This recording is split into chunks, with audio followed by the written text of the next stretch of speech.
welcome to the hangar. Sunday, 2 o'clock Mountain Time. What's the temperature out there? I don't know. Cold. Cold. Yeah. Dan Jones is here. He is an electropilot, a Herc pilot, Stearman pilot, a Cessna one, a C-150 pilot. C-150. Yeah, C-150. True, so. Okay, so now everyone's going to start coming in here. So this is Dan's first live stream. So there we go. So you should, yep, we're live here. So NASA fan here, Crazy Brett NASA fan. So I guess we're started. The one thing I want to show you guys, I want to tell you guys right off the bat, is something actually really, really weird happened to me yesterday. So yesterday I was out filming the next episode, and I actually caught this on tape.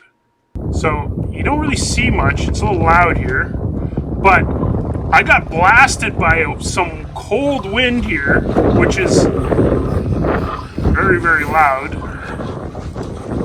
But that one moment, I never, so, you know, I have the market cornered of going outside with nothing, not prepared, hoodies and no hats and stuff.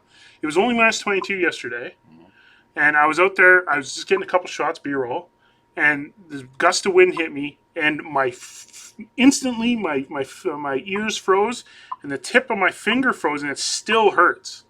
Oh, yeah. At minus 22. It might have been some microburst or something. I'd never experienced that in my entire life. Call Greta. Call Greta. Cool. Okay, so we are now live. There we go. So PlaneSavers Australia is there in the mod, making sure there's no sexy robots that attack us like that last time. What time is it in Australia? It's, I think, what time's in Australia? About 9? 9-ish, I think. There we go. 9 tomorrow. 9 tomorrow. Yeah. There we go. Okay, so folks, Dan Jones here. If you're just joining us, 386 people live right now. What do you have questions? This is your chance. I know there's a lot of ex-military Herc pilots in the comments. Is there any questions you have about, you know, the difference between the civilian Herc, military Herc, anything like that? Let us know. And yeah, insta-freeze. I don't know what that was. That was very weird. Very, very weird. Poland, yeah. So we got Quebec here. Oh, 8 a.m. So the Aussies they got 8 a.m. in Australia. David Jones is saying tomorrow in Australia. David was actually pretty happy. I think I seen David make a mention that he was happy that you were going to come on. It's 9 o'clock in the UK's. Here's a funny story. Must be a relative. The funny story is in the video, people were complaining that the British flag was upside down on the Electra. I looked that up this morning. I'd never picked up on that before. So what happened was, when I was filming, Dan was actually the co-pilot. You were letting Tapper be the captain. Well, Tapper is a captain. Tapper was the captain, yeah. So Dan was the co-pilot, but when I was editing, I didn't want people to think that you were like a co-pilot, just like subconsciously, right? So it just made more sense from a narrative point just to flip it, so it looked like you're looking at. Well, I know I stuck my head out the window there. We were talking the other day, and then I thought, where did that piece of footage come from? But then I noticed I saw it, and it was like, okay, yeah, no, I know what he did. Yeah, so then I just flipped the footage. I never knew that. The British flag was had a different mirror. No, I looked that up this morning. I didn't know that either. So yeah, it was. So even though you're flipping it horizontally, you're actually flipping it upside down, yeah. Which is very strange. I did not know that. Okay, so we got hello from Ireland, Australia, St. Louis. Geez, a lot of people coming in. Okay. Mikey and Stella, that's actually Dan. Stella's prettier. Yeah. Okay, it's 22:05 in Germany. Man, see a lot of people. Yeah, that's about right. Oh, you guys are hearing a ticking sound? Let me just double check to make sure our audio is good. The ticking sound is this. This is the ticking sound. I'm going through the thing. Oh, okay. Okay, Jennifer's asking a question. If the Fokker's not ready for Oshkosh, you still come to Oshkosh?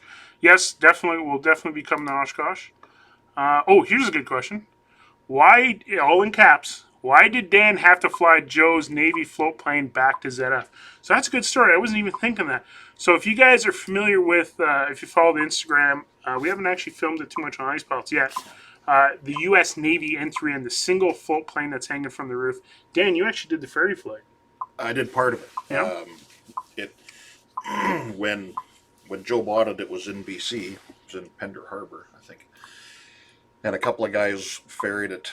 They were going to ferry it to Yellowknife, and then they were coming across the mountains, and they were almost all the way through, and then in the vicinity of Hinton, the engine blew up, and it ended up in a lake. The engine was trashed. Fortunately, you could drive to the lake. It was actually in a provincial park, I think, and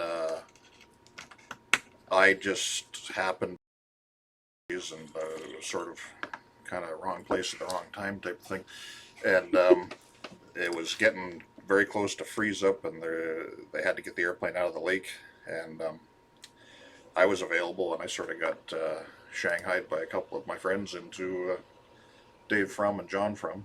And if you know them, I don't really have to say very much more. But so they said, we got to fly this thing out of here, and Dave goes, we're going to get it tomorrow with the 185, and so we need you to fly. So I said, well, I haven't flown 185 in a while. I said, but sure. And he goes, no, you're going to fly the N3N. And I said, I never flown an N3N before. So and I said, Dave, I haven't been on floats in about 12 years. And he said, well, I haven't been on floats in about 15 years. So I phoned Joe, and Joe said, yeah, go get it. So we flew it to Buck Lake, and then it spent a couple of nights there, and then I brought it home to Lacombe, and then a couple of days later we pulled it out of the water and put it in my hangar for the winter. And then the following spring, the original guys ferried it up to Yellowknife. So it was a fun trip, though. There's a video on YouTube. Yep. And there was one. Was it a takeoff that you were having some problems with? It took me 3 tries to get out of it because it was in a small lake. Yeah. And it was kind of like, once I saw where the airplane was, I kind of knew why the guys that put it there weren't available anymore. So, and we stripped everything out of it that we didn't need. And I was actually just about to abort the last takeoff run when it jumped out of the water, and I was like, well, we're kind of all in now. So, but it was fun. It was interesting. It was an interesting little airplane to fly. So speaking of flying, I just want to do a shout out to a family member, Caton McBryan in Leduc, Alberta. He's 9 years old, and he sent me some footage of some really cool stuff here. Check this out. So we got. So this is on X-Plane. Look at that! That's neat. So, Caton there, he's been practicing flying, which is very neat because he sent me a video of the interior, and this is definitely World War II style. But yeah, it's quite wild. So yeah, Caton's he's flying around DTD and in the original interior. Yeah. Look, you got everything, and the throttles pop up and down here, and that's pretty cool. And you know what? It's good. It's like a airplane that doesn't need a pilot. It's perfect. Yeah. So yeah. So yeah, there's DTD. You got WIR in the back, probably WZS, LFR, JKM. The whole family's back together there. Yeah. So that's very cool. That's neat. So Caton, thank you for sharing that. Hopefully it's warmer in Leduc, which is not that. Leduc is what, 25 minutes out of Edmonton, roughly 30 minutes. Yeah. Well, that's actually where the airport is. Yeah. Yeah, it's the Leduc International Airport, sort of. So. Okay, so let's get any. So half an hour. It takes me an hour to drive to Leduc from my place, and an hour and a half to drive downtown Edmonton. Oh yeah, that's right. So where's your hangar? In Lacombe. In Lacombe. Yeah. And so whereabouts is Lacombe in reference to Edmonton, Calgary, Red Deer?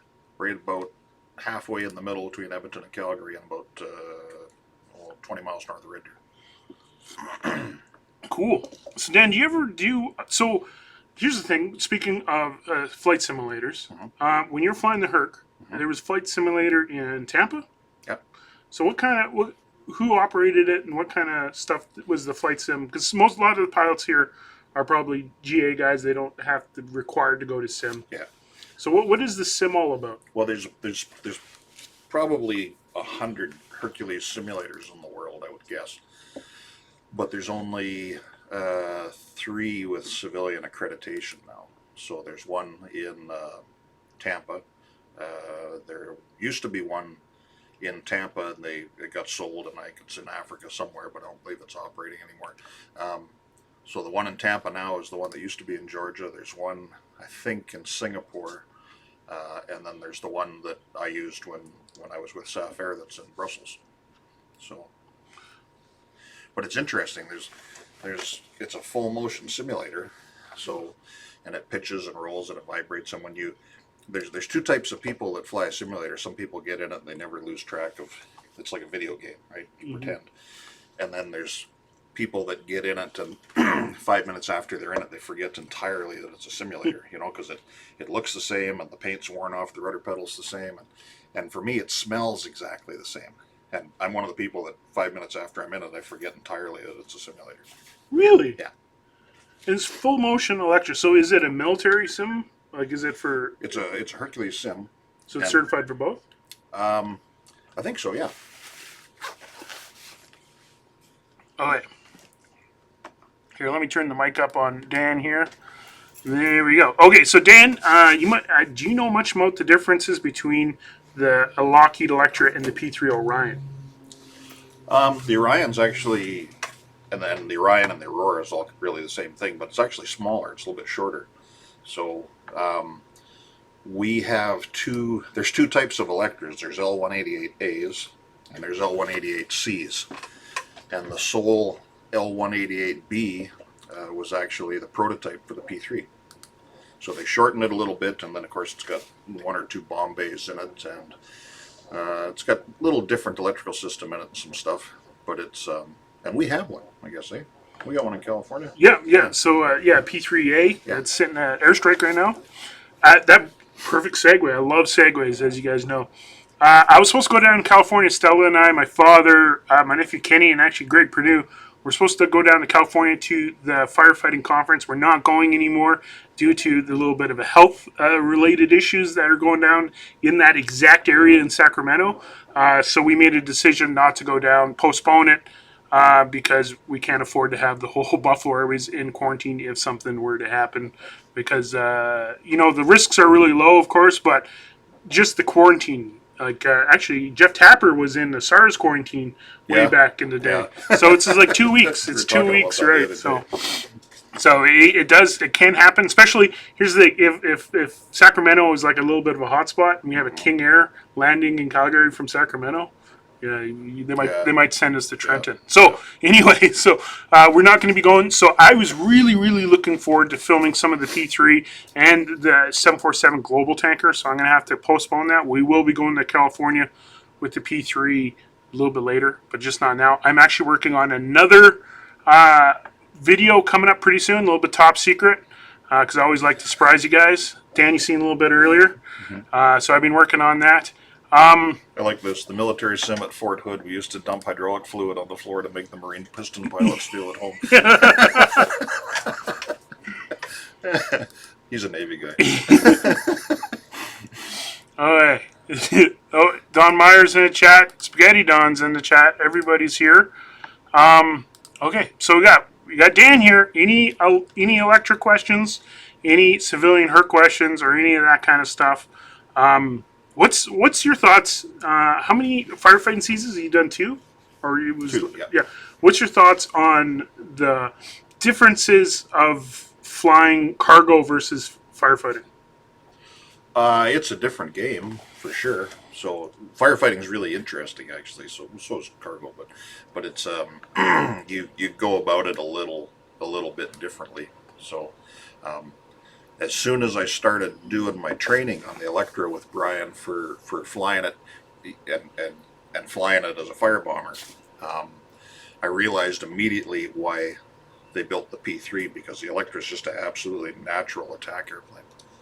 You can Glenn Morgan years ago, he's dead now, he used to write for Flying Magazine, but he described the Electra as a 4-engine fighter, and that's pretty accurate assessment of it, actually.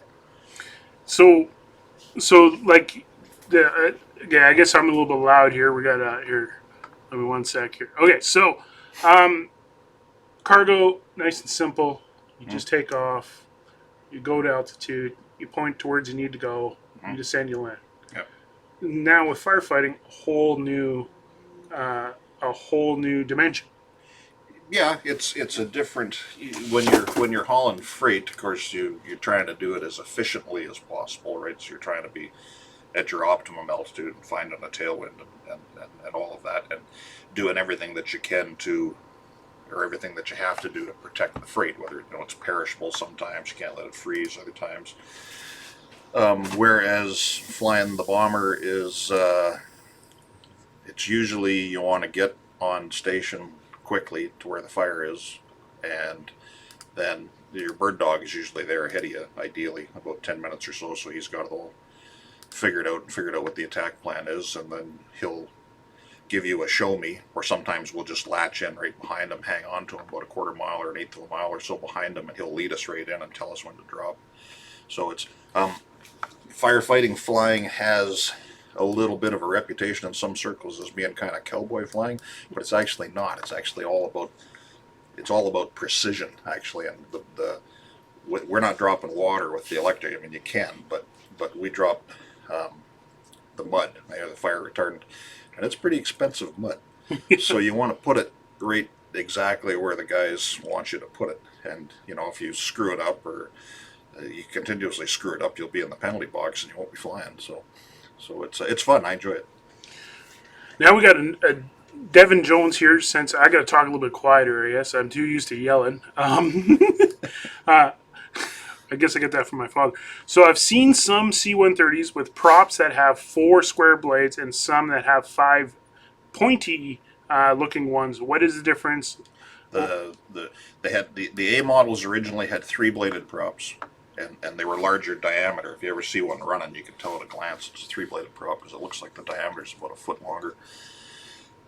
Most Hercs, most normal Hercs, or the regular, the classic Herc, I guess you could call it, have the 4-bladed ham standard prop on it. And the 5 and 6 bladed propellers are on the J models, and it's a whole different power plant and propeller package. They don't even sound the same. So just for people to know, A model, first one, and then any newer letter than A, I can assume that came in after. Yep, there was B's and a lot of E's, and most military Hercs now, most of the E's are gone because they were built in the 60s and stuff. Mostly they're H models for the most part. So the E model Herc has basically the same engine as the Electra, like same dash number, more or less. Whereas the H model and the Hercs that I flew were essentially H model C-130s. They're really G model L382s, but it was kind of the same thing. And cruise power in the Electra is climb power in the Herc, in the H model. So I see another question that came in. I don't know if you know the answer. The difference between the Electra A model and C model. Well, they didn't build A models and then build C models. They kind of mixed it up. And it was just basically, I think it come down to just a couple of changes in the landing gear, really. There's a gross weight difference. Max weight of an A model is 113,000 pounds. Max weight of a C model is 116,000 pounds. But apart from that, we've only got one A, like BAQ, which is my tanker, 417, and that's the one that Ray Weber put down on 2 gear and did a hell of a good job of it. I don't think there's really anything to choose between the two of them now, because when they become a tanker, they get it altogether different, lower gross weight actually as well. So, what does the heat do to the performance of the airplane? Is the temperature in general higher enough? Temperature in the general area higher enough to degrade performance, change density, altitude? yeah, you see it in the summertime, certainly. Like the Electra nominally, the engines on the Electra nominally produce 4,000 horsepower, and will do that on a day like today where it's nice and cold. In the summertime, when you got 35 degrees and stuff, you'll be getting 2,800, 3,000 horsepower sometimes, depending on your density, altitude, and the temperature and stuff. Would you like better, the C-130 or the A400? C-130. Yeah. C-130 is my favorite airplane in the whole world. So. Can you take an engine from a Hercules and mount it legally on an L-188? No. Not yet, anyway. But Rod and I were actually having a discussion about that. And if you could, and because I think we're starting to see the bottom of the barrel for Electra engine parts and cores and stuff, eh? So where there's quite they're a Dash 13 engine, whereas the hot engines on the Hercules were like a 22A. So what you could do, theoretically, is put the later model engines on the Electra, and although they'll produce like 5,000 horsepower, you can derate them so you'll get 4,000 horsepower, but you'd get 4,000 horsepower even at 30, 35 degrees. Oh, well. Yeah. Good question for longtime PlaneSavers fans. How did Dan get into fabric repairs? When did he find the time? Well, I grew up with it. My father was a professional aircraft maintenance engineer. He was a flight engineer on the Herc in the Air Force. It's kind of where the Herc thing came from. And then he actually ended up here when he retired for good. He was here for, I don't know, 5 or 6 years, I guess. And we literally always had a broken airplane in our garage or in our shop or something like that. So I've been tinkering and apprenticing. I apprenticed under my father for probably, I don't know, 25, 30 years, really. So it's just, I thought everybody had a broken airplane in the garage. So. It's a great question here from Tex. For Dan, working with the UN, did you work with some military forces in this scenario? What was the best personal experience working for the UN?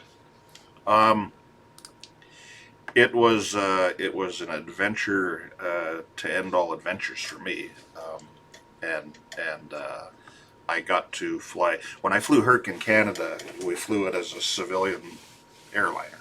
You flew it the same way all the time. Mm-hmm. Everything very safe, everything very stable. Flying one in Africa, you get to and you have to and you learn to. And I had some extremely talented ex-South African Air Force combat Hercules pilot instructors, and they taught me to fly it like a combat transport, which was, I'd have done it for free. It was more fun than I can even describe. Actually, there's two UNs really. There's what we call the Blue UN and the Black UN. The Blue UN is the one that has like the World Food Program and Save the Children and everything. Mm-hmm. They're the ones that are actually feeding the masses, if you want to call it that. And then there's the Black UN, which is the military side of the UN, and you need a military presence to protect the people that are distributing the aid.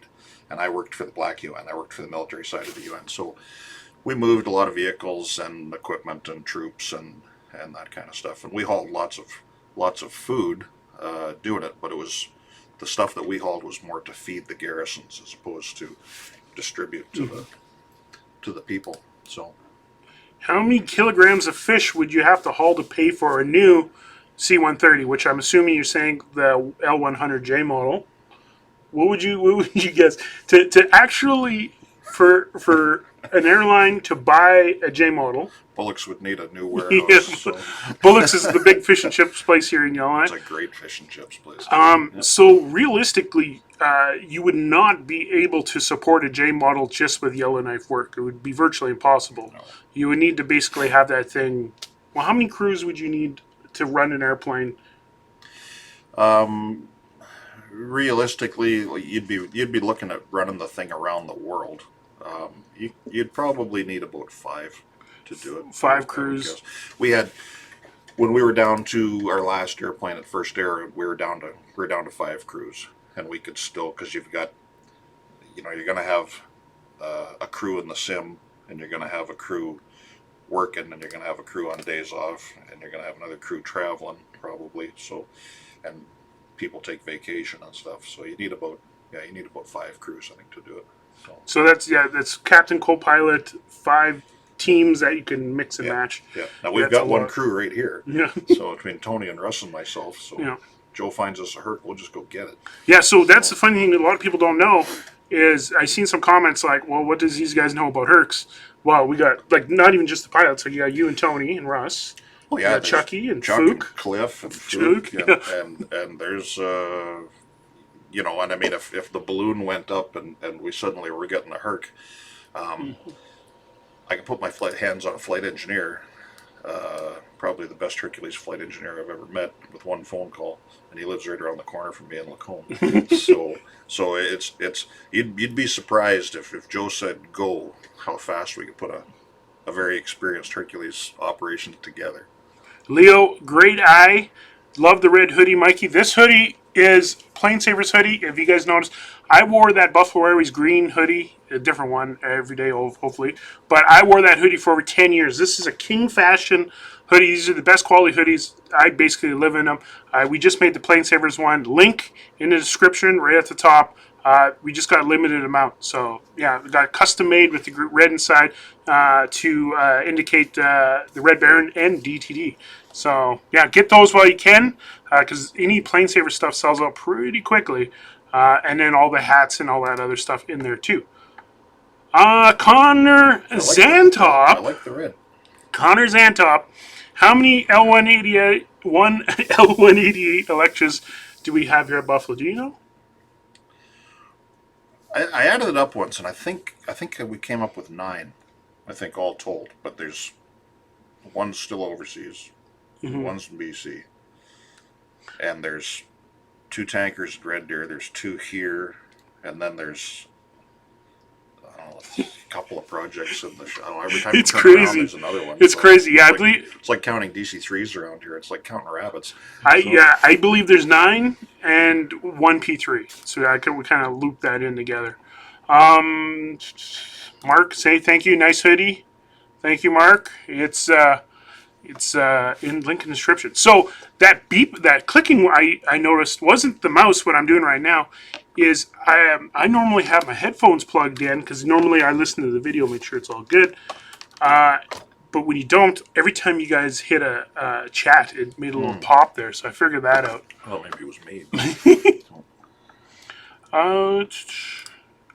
Okay. Ray saying, when I was in the Royal Canadian Air Force over 50 years ago, we had an aircraft we called the Yukon. Where does that aircraft fit? It looks a lot like the Aurora. Yeah, it's not. It was actually, I think it also looks a lot like a Bristol Britannia, which is where I think it came from. That's a altogether different rig. Oh, I missed some super chats here. Paul Young. Dan, did you do tactical takeoff and land? So basically, Dan, have you did tactical takeoff and landings when you were working with the Black UN? Yeah, it was when you came in to land someplace, like, you didn't advertise because people shoot at you. So, and they shoot at you because they don't like you, and you never fly, like in Mogadishu, for example. One of the runways, you approach it from coming over the city, and you don't do that because they shoot at you. They shoot at you because they don't like you, and they also shoot at you for the hell of it, the way kids throw snowballs at cars in this country. So you kind of maintain as low profile as you can. Don Meyer, who's coming up to visit, he actually says, how many hours does Dan have? How many hours, Dan, do you think you have? Actually, I just did some paperwork for Christine the other day, about 15,500, I think. What percentage in Hercules is? About 5,500 or 5,600 hours on the Herc. Oh, nice. And about, I don't know, 500 hours on the Electra or something like that. This is the most specific question I've seen so far. Does Dan remember CF MES single otter wreckage fuselage being hauled to Edmonton in a PWA Herc? MES became a turbine conversion by Ray Cox. Oh, I know the airplane. That's a little bit ahead of my time, but my uncle flew Hercs. He actually flew HPW for PWA. So now, unfortunately, he's gone, but he probably would have known that story firsthand, very likely. There was that funny story you were telling me that didn't make an episode about your uncle flying. Oh, yeah. So when HPW, which was our first Herc at First Air, it was an old NWT Air Herc, but it was PWA's last Herc. And PWA had a contract with the Canadian military. There she is right there. So she needs a bath. But she looks like $1 million now. There's pictures on my Facebook link there of her now. But anyway, PWA had a contract with the Canadian military for moving F-104 starfighters across the Atlantic. They would haul a brand new overhauled one from Montreal to Lahr, Germany, and then roll it out, and then pull in a tired one, and they would haul it back to Montreal for overhaul, and then they would grab a fresh one and take it back to Germany. And for years and years and years, all HPW did was haul 104s back and forth across the Atlantic. And people would ask my uncle, so what do you do for a living? He said, well, I ferry 104s across the Atlantic for the Air Force, which was a joke, but it was kind of the truth too. So how many did they put in one Herc? I think just one. I think. So here's the $1 million question: what would burn more fuel, the Herc or the Starfighter?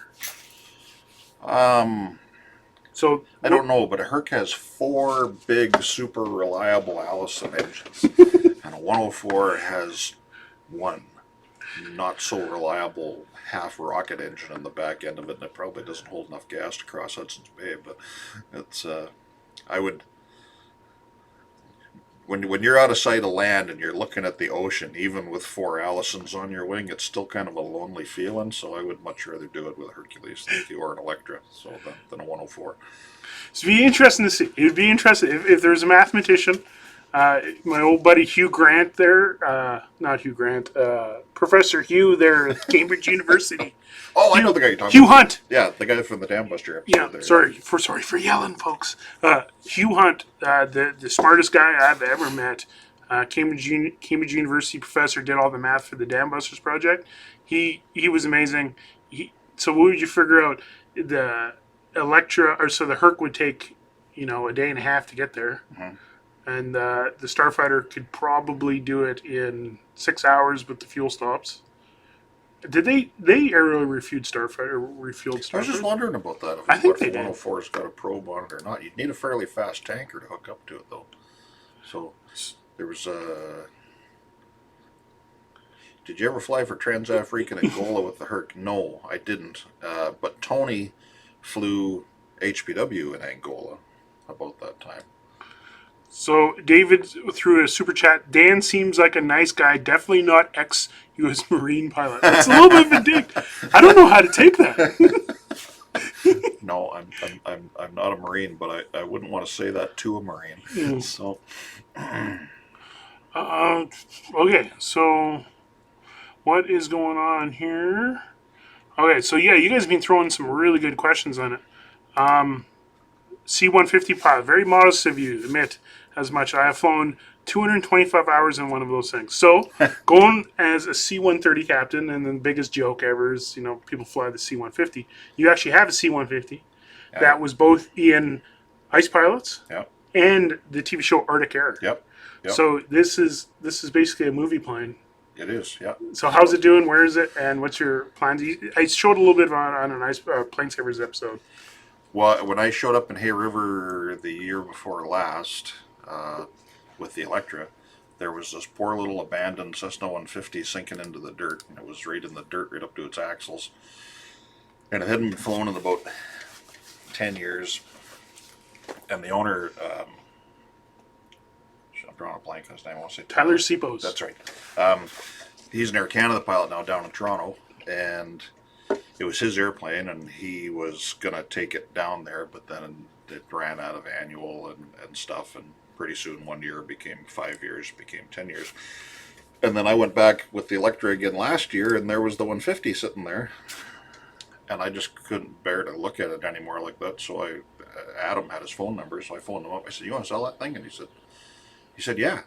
So I bought it, and in our spare time over last summer, we woke her up, and then at the end of the season, after I brought the Electra home, I came back and jumped in the 150 and flew it home. And I test flew it while we were there, after working on it for about 6 weeks or something like that.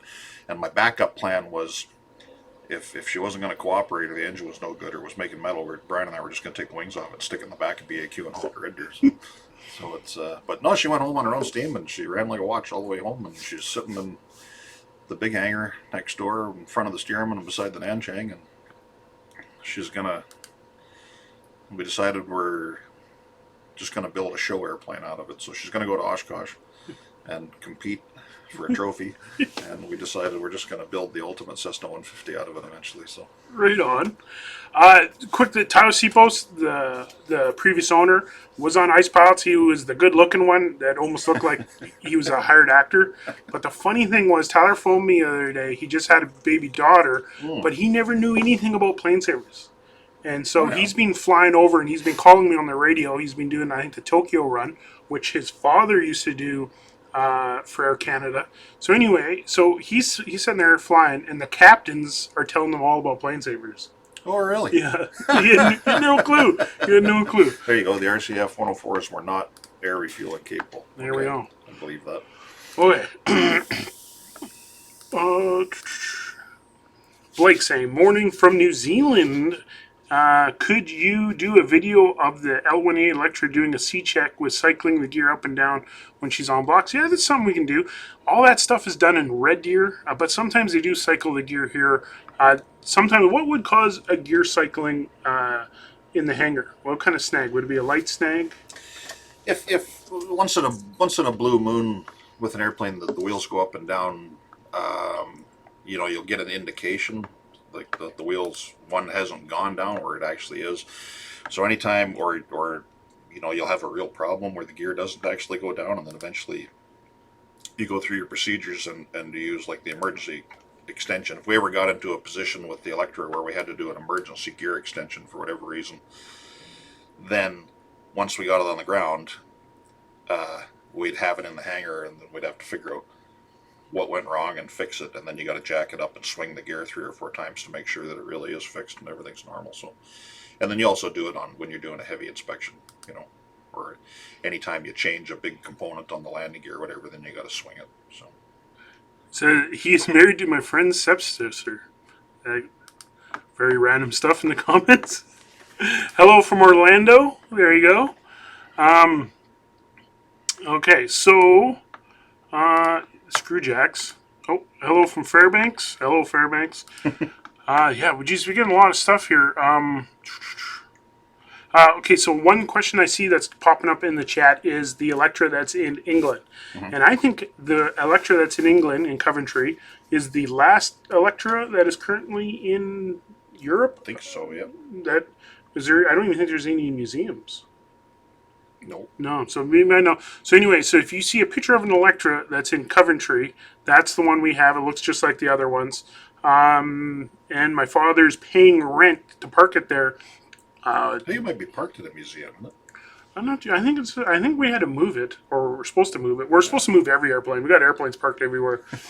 There's like cease and desist letters. Like we got to move everything. So anyway, so we will probably know more about that sooner than later. But we'll see. Again, nothing ever makes any sense. So why is there an Electra in England? Why is there like 4 DC-6s somewhere in the desert in Arizona that I don't even know about? We bought DC-6s. We have 4 DC-6s in the desert in Arizona. Oh, I don't know about that. And I don't even know. I don't even know. So anyway, they were going to be scrapped. My father saved them. If my father comes, maybe we can ask him. There's the swingtail one in Hay River. Oh, Tyler is married to my friend's stepsister. There we go. Always works out. Okay. Alan's saying this episode is pure gold. The wealth of aviation industry shared by Dan is very worth a listen. Greetings from Maryland. Wow, 1,000 viewers, folks. 1,002. I like it when you can throw a net over Joe long enough and get him to sit here and talk, because when he's in a mood to talk, it's pretty good stuff that comes out of him. Hold on a sec. I think 1,000. There, I took a screenshot. 1,003 viewers. Dan, I think we're going to retire you. We got another special guest. Good. So thank you so much for coming. You're going to come your next go around? Yeah. It'll be good? Yeah. Okay, so everybody, thank you, Dan. We got a special guest. Try not to yell. We got a special guest. So we got William. Want to come sit down? There we go. So who's this, folks? Is this the FLQ? Oh, that's what I thought too. Look, everybody. Hey This is- everyone, how are you all doing? You still work for Moth? Yeah, I'm still there. I didn't go back to Quebec. 1,008 viewers right on. 1,008. Bruce. Bruce. Very good. Oh, Dad, you want to say hi to everybody? What's going on? I just gotta find my thing. Oh, there we go. So, we got Benjamin want to grab a seat. Yep.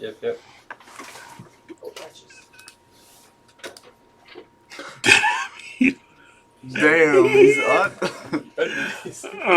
Patrick. Hello, guy from Switzerland. So, Benjamin. Yes. Benjamin's here. William's here. What is happening? Scary. Yeah. So, questions for Benjamin. What's happening? Dad, one thing I was mentioning is about those DC6s you got in Arizona. Yeah. What's the deal with those? What those deals, those. Well, I got a will to you. Brigitte. So, Can I have one? yeah, there's enough for all of you. Yeah. Where are they? They're in Tucson in the Desert Air compound there. They're just waiting for you to go down there. One's flyable, you put it together. The other one, there's parts for the swingtail. To keep the swingtail flying into the next century. It says here, Mikey, why don't you acknowledge the Coventry guy who's looking after your aircraft? So who's down there looking after the aircraft right now? Well, there's quite a few enthusiasts on that airport. They're all keeping an eye on for us. So I have to thank just about everybody on the Coventry airport. When we were there, they're very friendly and very, you know, they had a way of coming to the airport on the weekends, you know, just to visit. Mm-hmm. And the only place I've seen the airport where they had holes in the fences, like square holes, so they could put the camera lenses through. They'll try and take pictures of the airplanes through a link fence. You know, at first I didn't know what these holes were for. I was trying to figure out what you put in this hole, but then I figured it out. Oh, that's great. Yeah. Okay. So who wants to know about the sixes in Tucson? Well, I didn't. Nobody really, because nobody really knows about them. So everyone's always asking about the Swingtail DC6. Yeah, well, Ronnie's, that was his little program. He went down and put those sixes all, he got them all organized in the background there. And they're just the last survivors of that huge pile that came out of the Mountain Davis Air Force Base. Connor Zantop is in the chat. Says his grandpa Dwayne says hi. Oh yeah, hi. Tell him my missus is Friday, what is it, Wednesday? No, it's Friday breakfast at Denny's. Friday morning breakfast, yeah. Once a month. Good deal. That's awesome. So yeah, so Dwayne Zantop brings all the Zantop ex-Zantop employees to Denny's once a month. Well, it's the last Friday of the month they go in for breakfast. And if we're in Detroit at the time, we'd like to stop in and visit them all. I've only been able to do it a couple times, but it's sure worthwhile. And they're nice to talk to the guys. Because they're all, 46s, 6s, Electras, that kind of stuff. So they're kind of neat. So I thought it was a good idea. I'll do that for you guys. So what have you got Benjamin working on in the back room? Well, we've had a pretty good week there. You know, I got to have to send us a little model here. Oh, my Fox Moth model there. Yeah. Oh, God. Oh yeah, and from Illinois, from Chicago, Illinois. I got the silver bullion thing there, and thing. So So anyway, from he Chicago. sent us, a wooden model of the Fox Moth which we're putting together. It seems no longer, no matter how long we are on this world, a model airplane is always nice to have. You never get too old for a model airplane. From Eric Olerzark in Niles, Illinois. Thank you. That's very cool. Thanks. It's very thoughtful. I don't know where you'd ever get another one. This one has floats, wheels, and skis, which this Fox Moth we're doing, but we wanted a few that are going to be. So you want to race? Yeah, raced. You got the thing. Yeah, look at it. I got the paint, the glue, everything. I'm a way ahead. Oh yeah, yeah. We'll just go outside and see. So anyway, in the back there, Benjamin's got the wood in from Yeah. aircraft spruce, and what's it called, aircraft Yeah, spruce? aircraft spruce, right? And so we got all our wood now, and we got quite a few drawings sent in from Joel there, to help us with our drawings for it. And Steve will be in next week to start us on the woodwork. Benjamin's got the airplane all prepared to start putting the new wood back into the belly of it. And that's pretty well it. It's been a good week of getting drawings and also getting quite a bit of. Oh yeah, And who's here now? the warden. The warden's here. The warden. So Quinn Jones in chat. Hey Quinn. Yeah. Mr. Here, Quinn. stay Hey, up in there. Put your head in. Everyone wants to say hi. They're all. Show them your. Everyone's purse. asking about you. Show them your designer purse. The designer. That's what a designer purse looks like. A long necked goose. Anyway, thanks again for the model. I mean, I can't say how much I appreciate that kind of stuff because where else you going to get something like that? You know, Mike? Yeah, no, it's very cool, and you can get those wings done pretty quick. So speaking of the wings, we'll be talking more about that in a later episode. But what's cleared up is we solved the problem with the wings, which is going to give us some more time. So we'll be talking. It's not set in stone yet, but I did. If you looked at the PlaneSavers Facebook group, I did put some sneaky things in there. So very Question mark, interesting. question mark. Question mark. So Benjamin, so the Fox Moth? Everyone's asking about the Fox Moth. What is coming? You got wood from aircraft spurs. What's the next step? What are you guys going to do? All right, so in a few days, probably next week, there's gonna be someone who's named Steve, which is a carpenter. I think he's living in Nova Scotia, and he works mainly on boats, so he knows a lot about steam bending wood and stuff like that. And he also does aircraft stuff. So yeah, Joe got him into the project, so he's gonna arrive pretty soon. He did come. I think when was that? Like Drink. January? Was it before Christmas? Or No, just January? after. So in January he came for about 3 to 4 days just to see the whole aircraft. We made a list together of the wood we needed and stuff. So yeah, then he came back to Nova Scotia. He's packing his things to come over here. So all the wood's ordered, and we've got good contacts. William has hair, he does. And we've got good contacts too for all the hardware, like the brackets and stuff like that. So yeah, it's going pretty well. Everything's going great. So let's go and get. So what do you guys engine wise? You guys were stripping an engine down? Yep, engine wise, I know there's Joe has a couple of gypsy engines, gypsy major they call it. So I don't know a lot about that. It's not my my department right now, but I know it won't really be an issue. We've got so many parts right now for the engines, so yeah, it's going great. Are we?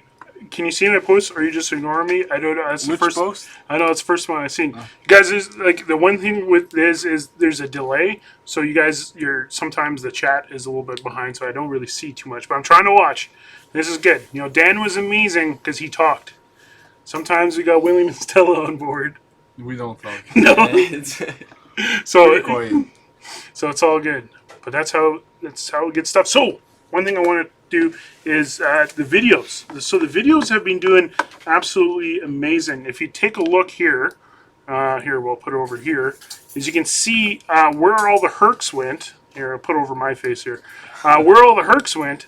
It's already got 182,000 views in only the first 2 days. Bye, Stella. Bye, You want to Stella. wave bye to everybody? Au revoir. Au revoir. Au revoir. Guten, Guten, guten Abend. Good night. Guten Nacht. Guten Abend. So the Turbine DC3, right there, the number 2, was actually is at 230,000 views. It's my number 1 aviation video. I do have that weird Andy Kaufman video that's got like 450,000, but I made that like 10 years ago, and it's basically a YouTube poop where I just stole a bunch of videos. Anyway, so that doesn't count. So so for number 1 videos, the Turbine DC3 is number 1. It beat out the D-Day one. This one's on track to beating it tomorrow. So a lot of viewers here today are here because of these new videos. The new style of videos was great. So all the revenue still goes towards the Fokker, of course.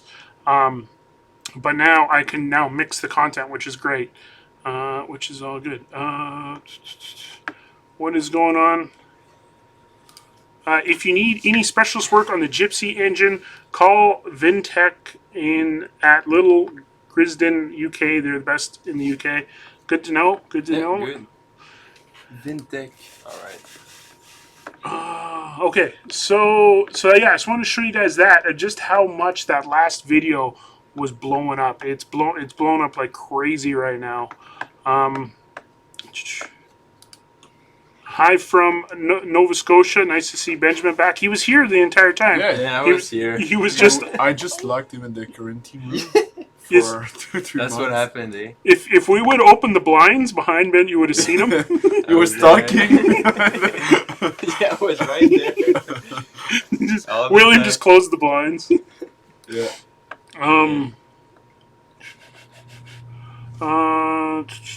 Does Joe also want? Okay. Yes. Still planning on going to EAA, no matter what. That's home. Oh, actually, there's going to be some news released here pretty soon. We're going to be Stella and I are going to be doing a talk at ENA here. ENA? EAA Okay. at EAA in Wisconsin. More to come on that later. I thought you were going in Quebec. Yeah, go back in Quebec. Let's see back there. I wish if they Yeah.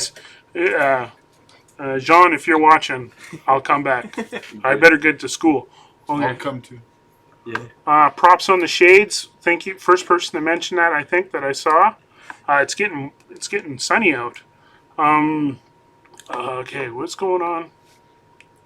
Okay, we're under 1,000 views now. 1,000 viewers, folks. I'm just joking, man. We got up to like 140, so thank you, Oh, everybody. Spaghetti Don's going back to bed. I think I see here. Yeah. Indiana's calling. Hmm. So Spaghetti, we got a job for Spaghetti coming up. I just called them, so that's going to be more coming soon. Fokker stuff. We received a message from Pierre today. Oh yeah, Yeah. Pierre's coming. Yeah. Oh yeah, so Pierre, that's the thing. Pierre is coming. I Avionic think Pierre. Next. Mid-March he's there. Is it? Yeah, Yeah, in mid-March. two weeks. Yeah. Super chat from the only Nate. 115 of you. So there's only Nate. 115. Longtime fan of Ice Pilots. Are you aware of Hanley Page Victor that sits free at an RAF Mearhan in the UK? Be cool to see in Buff Green. I did see that. People have been sending me links. I can't believe it's free. There's got to be another museum that's going to take that up. David's here. Mikey, do you know your YouTube superstar when they call and tell you to remove videos? Yeah, that's good. That call actually came from France. Oh, it did it? Oh god. So everyone in Quebec was good, Yeah. but then France. So like, I'm just joking. Just joking, France. Yeah. Lama Lama Pierre. What's that? It's Lama Pierre coming. Oh yeah, Lama Pierre with the llamas. Lama Pierre, yeah. He's coming. Okay, folks. Okay. Blimp Commander, good night, Spaghetti Don. Some a lot of blimp news coming in. So Alex is asking Benjamin, what's planned with the DR1? We'll be putting that in an own video coming up soon. The next stop is if you've seen my little thing there I posted. I don't think I have the picture here, but my little teaser I posted on the Facebook group. Join the Facebook group if you want all the information. Is that the next step is the fuselage. So we're going to be working on the fuselage. Rod and Benjamin been looking at the fuselage, getting a little bit of a plan together, and then the engine is going to be coming in soon. So hopefully we see the engine soon. Here we go. Oh, Jed 747, Mikey, Stella, Benjamin, William, interested in coming to Seattle to work on the museum 727. Have to move soon from BFI. Will scrap. Thinking a 24-hour work weekend in the event. Think 20. That's a good idea. 727 to Save 27. Send tickets if you're interested. Very good interest. Oh, covering up William here. Everyone. Yeah, that's Jed. Man, you're so full of ideas all the time. Yeah, for sure. We'll think about something like that. It's a good idea because it's all about plane saving. I know you've been trying to get that 727. Throw a link in the chat there, Jed, about if anyone wants to learn more How about that 727 you guys are saving? That'd be great. The only Nate, again, it's all coming together. Why are these things all changing? There we go. Yeah, I'm sorry. Summer Bay, I think. Connor, Mikey has a very interesting video that will be coming. I cannot give any information because it's top secret. Connor, you've been leaking information. I've been seeing you. No, I'm just joking. I'm just joking. It's going to be good. So, hopefully. Here's another thing. Chucky's birthday was yesterday. Yeah. Do you know anything special about Chuck's birthday? He's born on the leap year. Oh, so he's super young. February 29th. I see. Oh. So he turned 13 on Ice Pilots. So he was like officially a teenager. But I think Is he major? No. he's had a couple birthdays since then. But I think there was a double leap year, actually. Anyway, if that makes sense. That's the first guy I know. Here, Benjamin, good question for you. What's it like working with Rod? No, it's the best thing ever. He's honestly the best teacher I ever had. Like, just the fact that he allows me, like, he gives me trust The too. best teacher? Yeah, Like Pierre? no. In sheet metal. In Yeah. sheet metal. With Dominic. At the end. Yeah, Dominic together, same level. But he gives me a lot of trust whenever I do a repair. Like, he doesn't try to like control, but he controls me. Like, he assures what I do is safe, but he trusts me in what I do. He will Like, let you like put your ideas. Yeah, he lets me put my own ideas instead of saying that's what I'm thinking. You should do, so do that. So yeah, he said whatever you're thinking is best, I'll let you do it, and it's the best thing ever. There's not a lot of people, but yeah, I guess there's a lot of people who teaches like that, but it's pretty cool. William? Since last week? No, I'm 405. 405? Yeah. There we go. So here, that's a little bit more better. You got the new GoPro not knockoff, the new GoPro I need to try it. competitor. Yeah. Action cam. Here's an idea maybe people will like. Here's the video. What is the most hardest commercial airplane to fly in the world? Ford Jet Shooter. C-46. So how about that? Maybe we go dive deep in that question. Yeah. What makes the C-46 the hardest? Is it the hardest? Yeah. Maybe it's not. Yeah. Why is the C-46 still a thing? Like, there's a whole bunch of things which might tie to the video that I'm having this week, which is going to tie the video next week. It all ties together, folks, and it's all coming from you. Believe it or not, the videos come from the chat, or from the comments. So I figured out that that the best videos are the videos you guys want to watch. So you guys actually dictate what is made. So leave me comments, suggestions, everything in, not so much in this chat, but in the chats and the videos, because you guys are YouTube. Any of these videos are you guys. I can't make a video you guys don't want to watch, so I want to make sure that you guys get all the best videos possible. Super chat. George Milton Jr. to all the PlaneSavers crew. This is for the little Fokker. It is my first super chat as we are in the U.S. and glad to see flying history. Well, thank you, George. Tougher than nails. Love your thing there. Sounds good. So thank you for your first ever super chat. I think that's Canadian too. Canadian $5. You might have got a deal on that. Big super chat here from Bickle Seagrave Trailer Guy. Bickle Seagrave Trailer Guy. $20.99. Thank you. Thank you from the trailer guy. That's awesome. We got some audio enhancement over there. Can you get Rod in on sometime? He's got another one I'd like to learn from. Yes. Yeah. So I'll give you Rod's cell phone number. You guys can all call him and ask him. No, Rod really likes his weekends because he's giving her all week. But I'll see if we guys ask enough, we can get Rod in for sure. Go on Twitter. Yeah, he's on Twitter. So Roddy 027 at Hotmail or at Hotmail. That's his email. So if you want to email him, that's his email. But he's at Roddy 027 at Twitter. So yeah, send him a tweet. Yeah, that's a perfect thing. Here, I want to write that on there. What's the At Roddy, and so RODDY 027. Funny behind the blinds. Is it 2Ds? Yeah, 2Ds.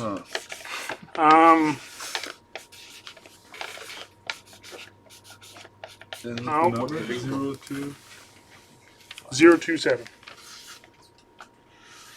So do set. Deuce.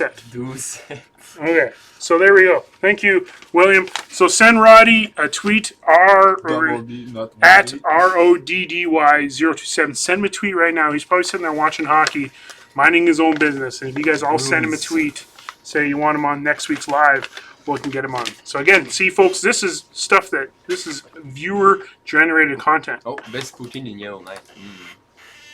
Yeah, what is the best food? This is this we haven't answered. Has it changed since last time? No, it didn't. It's still the same. They want a fat burger. Fat burger. I think it's the only one, though. Blimp Commander.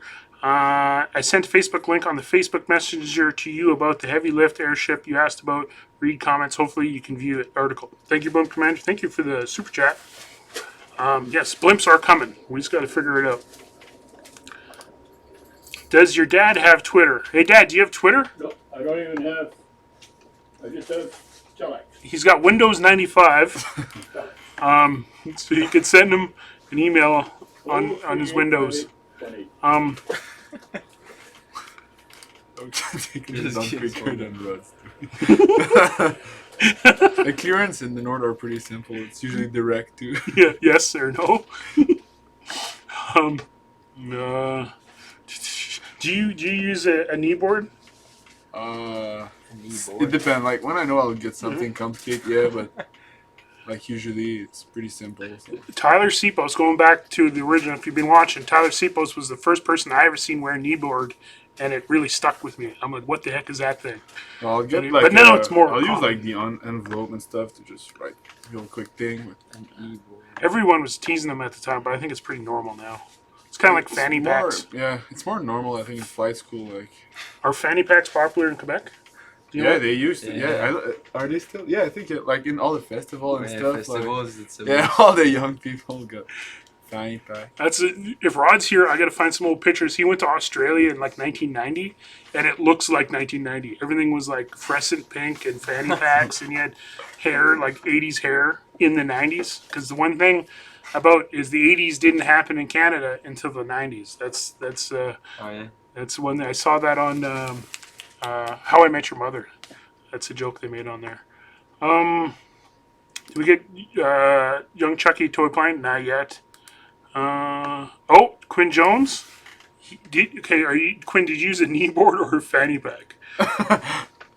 So there we go. So I'm Quinn flew Buffalo in the 90s. So there we go. Quit chuckling at Joe. He has a bunch of sweet airplanes. Thank you, Lori. Okay. Video of Wilma.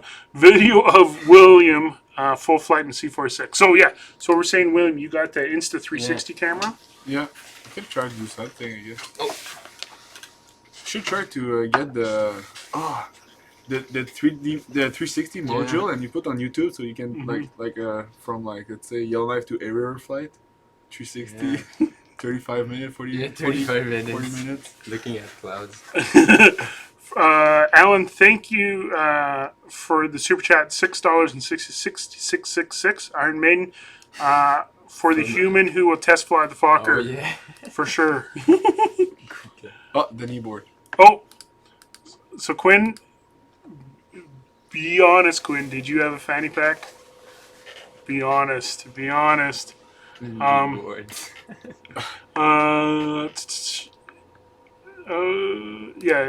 kneeboard. Your knees don't get tired in a tail dragger. I like that. Okay, so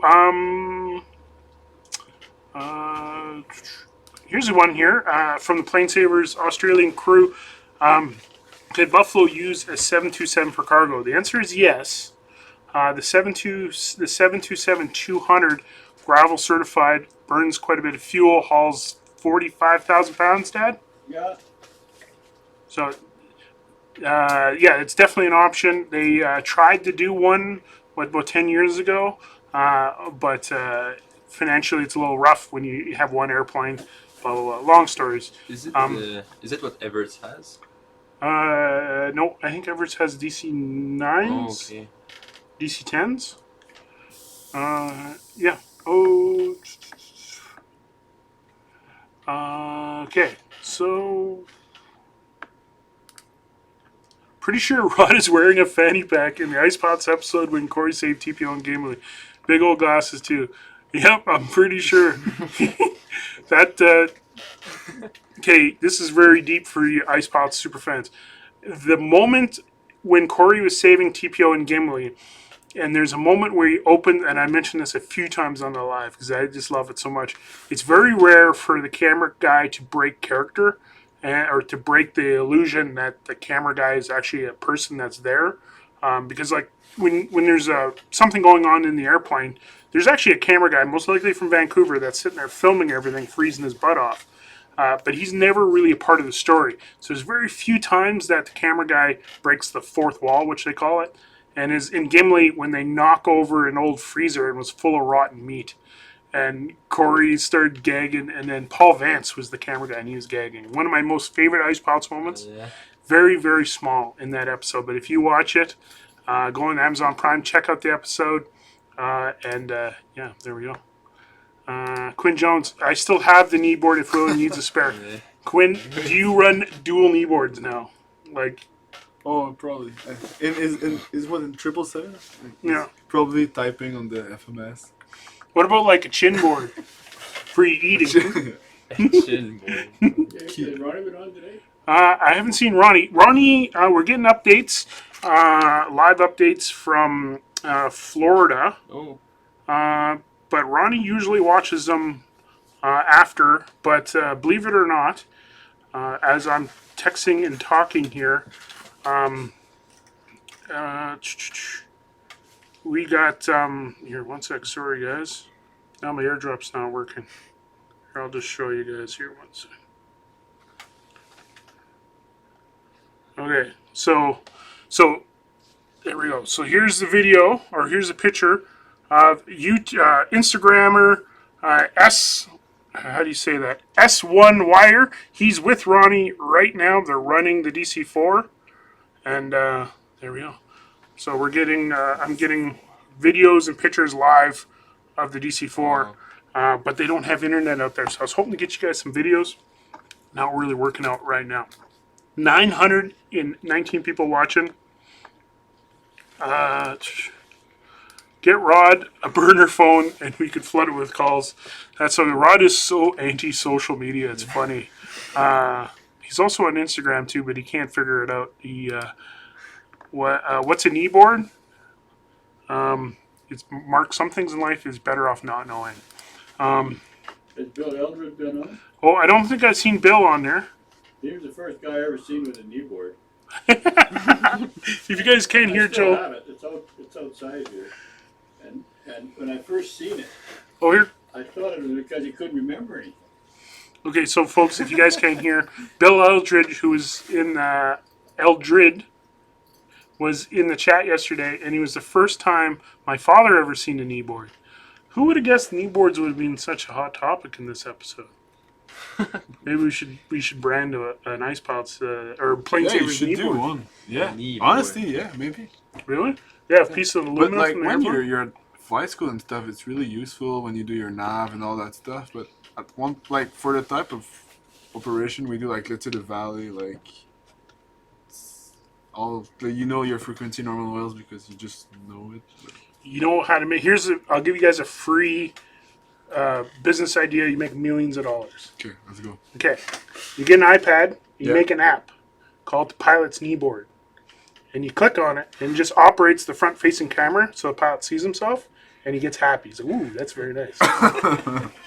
So anytime he wants a kneeboard, he clicks on it, and he sees himself. He's like, "Fuck yeah!" I mean, I didn't swear. Sorry. Sell that idea to full flight. Yeah, for flight, there's just a little icon, kneeboard option. Yeah. So Joe has left. If Rod has an iPhone, could you do a chat with him?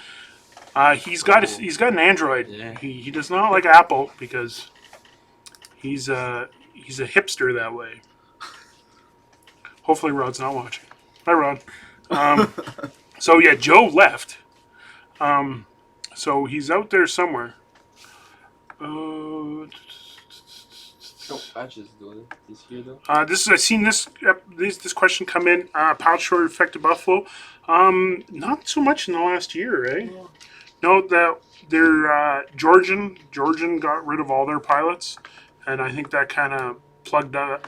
There's been a pilot pluggage, but not as bad as the last 2 years for the pilot shortage. So it's looking good for everybody. If that makes any sense. Will there be more ICE pilots in the future? It's up to you guys. If the network ever figured out PlaneSavers existed, they would try to capitalize on it like crazy. So, or flying completely under the radar. iPad kneeboarding these days. There we go. Became the subject. What's that? The kneeboard became the subject. Oh yeah, Yeah. that's why I'm going to change the thumbnail just to kneeboard. Yeah. Large aircraft Buffalo could realistically operate. William, Antonov. Oh yeah, I know. Spruce Goose. the Spruce Goose. Yeah. Realistically operate is the Spruce Goose. Yeah. Radial, Just fix it. Take some 2x4s. Yeah. It was Buy funny some plywood at Home Depot and Yeah. ready to go. because there's a lot of good aviation content on YouTube, and there's this one guy I can't remember, but he does these really amazing videos with aircraft that are like no longer flying. Like he did one on the flying boats. I think the Comet, the Air Force One 747. I can't remember. If you know, let me know. He does all the animation with computers now. Yeah, I with think like, I know. so I was looking, and William were here yesterday looking at it, and there's a DC-3 and a C-46, and then of course William's like, we'll see if they have the Spruce Goose, so we tapped it in, and I was like, yeah, Spruce Goose. So I got to teach myself how to use that computer stuff because it would be very beneficial. Would a DC-10 be too big? No. So realistically, to answer that question, the biggest aircraft Buffalo Airways could operate would be the 747 800 cargo aircraft, because believe it or not, it wouldn't be that difficult. A C-46 would be astronomically more difficult to operate than a 747, and some guys are probably hitting their keyboards right now. By that is because a 747, you can farm out the pilots, you can farm out the maintenance, and you just get a military contract. So if you get a military contract, farm out the C-check, farm out the pilots, you can actually operate a 747 hands off very easily. You cannot do that with the C-46. And you don't need to put thrust fighter 2-3 hours before the flight, so holy shit, There's you that. stay on. So picture it that way, folks. Sometimes the smaller you are, the more work you got to do. It's kind of, I guess that's kind of if you're a bodybuilder too. Because if you're a little small, it's a little harder to move the weights. But yeah, actually, believe it or not, so sometimes the smallest airlines work the hardest, and that's just the way it is. Sometimes when you're bigger, it's a lot easier. Oh, missing a lot of stuff here. Where's TPO On Delta. on Delta? Is it plugged in? Yeah, it's plugged in. Chuck's on. Trucks on. Yeah, trucks rudder on. locks on. I don't know. Big pair of. Here's the one thing. Big pair of green David Clark's kneeboards and Ray-Bans. Most pilots are now on the Bose, eh? Bose and Lightspeed. What's the light speed? It's kind of the same thing as the Bose. Like there's a couple difference. Oh, yeah. Like it's like a Kevlar wire. I think the ear cup are like titanium or something like that. I'm not sure about that one, but yeah, it's pretty much the same thing. It's like Apple and Samsung. It's like a war. Some pilots will say Bose is Some pilots will say. Well, I know Bose sponsors all the YouTube pilots, so any YouTube pilot will say Bose for sure. Oh yeah. C-46 landing in Delaney? Yes, you can land any airplane anywhere once. Yeah. It's the multiple landings that count. Once. Did you guys see Maybe not take off again. the 747 SP? They landed, I think it was like in Japan or something, where it was like, the SP, the 747 that's like shorter. And I believe there's YouTube videos, and it's basically like on a 4,000 foot strip, and it's just like boom, Yes, and then I think he even kind of goes off the runway a bit just at the end, but like Oh shit. on purpose, just to land there. Oh, I didn't know there was a short 47. 747. Yeah, the SP. So I believe, I might be wrong, but the SP was designed for the Asian market where they had a lot of people in shorter routes. Oh, okay. So the SP was like a short hop 747. If Captain Joe was in the comments, he would know. I think it Brad and Whitney and Mirabel in Montreal got an SP. Exactly, yeah. Oh. So that engine test bed one. Yeah. Yeah, It's an SP, I'm pretty Yeah. sure. there we go. So, Mikey, get a film student who wants to be a camera job. Mikey, get a film student who wants a job as a cameraman and make a few ice ball series. Hi. We actually thought of that, believe it or not. Could be fun. We'll see. Full-time, yeah. Mikey could produce some awesome series. Is Yes. there like a film school in Slow-mo. Yellowknife? Or... There's no film school in Yellowknife, but there's actually an amazing film culture here. Like, did you guys hear about the Dead North Film Festival? I saw Yeah, that. yeah. I don't really know what it is, but It is amazing, man. The amount of film talent that is in Yellowknife is insane. So you could actually very easily Yeah, that's make a an lot. Ice Pilots series with just Yellowknife talent. Yeah. Keep it all north of 60 and be very, very under budget, I would think, because like you don't have to pay for hotels or travel or per diem and that kind of stuff. Yeah. Like that alone, you would save so much money, and the talent's there. And the equipment. You remember when we started Ice Pilots, the very first episode was shot on Betacam tape. So it was literally a Betamax tape, and I mentioned this a few times, and people are always like, well, it's not really Betacam. It was a Betamax tape, just a very high-end one. But because HD was so much, there was so much file sizes, or the file sizes were so big, Yeah. you couldn't store it digitally right off the camera, the right speed, and just the amount of value the discs were. And then we went to the Sony XD Cam, which took big kind of like Blu-ray type discs that were in its own cartridge. And then there was, I think, a 20 or a 25 gigabyte. And then towards the middle, we got 50 gigabytes. And then those were big. But it was almost like one for one. So if you shot 3 or 4 hours, it would take 3 or 4 hours to Yeah. download. So now, like, you can shoot 8K footage and download it, a gigabyte a minute. So, Yeah. or less than that. Yeah. That's Crazy. crazy. Yeah. So And it's accessible too, like. Like Rod was telling me about before they had GoPros with the big, they had to mount like cameras under the wings and stuff, make pods for them and stuff. yeah. So like, I explained this before, but like this would be the camera, and this would be the lens, and there'd be a wire, so you could put this Yeah. somewhere outside, and then this was it. And actually, the way they designed that was for National Geographic. Now, National Geographic, if you look into cameras and that kind of stuff, they were really the world leader when it came to footage because they needed a way to, when you're shooting film, the film and the camera are all one piece, right? And when you move to digital, you can now move the lens outside the aircraft. Right. and keep So you the- can get closer to the animals. You can zoom and all that stuff. So the helicopters would be up there filming, and you could actually get better shots. So everything kind of started with National Geographic. Oh, what is it? Our favorite painter, Norm. Oh no. Oh no! What's happening? In a pied. Bonjour, mesdames ex inhibition préférées. Oh. Good man. Oh. Yeah. Oh, it's his dog. I thought it was an alpaca for 2 seconds, like the, That was it. the long neck, like it was his The dog. llama? Yeah, llama. No, it's No. Henri. It's Henry, is it? Yeah, I No. think. Is it? Oh no. I think SP was special performance. Okay. Oh, yeah, here, I got to answer a question that actually just came in for the Fokker. Yes. 2 guns. There we go. All right. Oh, I want to say hello to my Uncle Toby watching. And Uncle Toby, if you're still awake, I know it's been an hour and a bit watching. Uncle Toby in High Prairie. Cousin Gary in High Prairie. And Caton McBryan in Leduc, if you're watching. Hello. Jed with another super chat. Okay, thank you, Jed. 747 SP was designed for West Coast to Asia nonstop. 747 100, 200 not flight Pan Am. Asked for shortened, lighter version of 747 to serve pack routes out of San Francisco. There we go. There we go. Now we know. Thank you. Does anybody know the registration of the electorate in Coventry?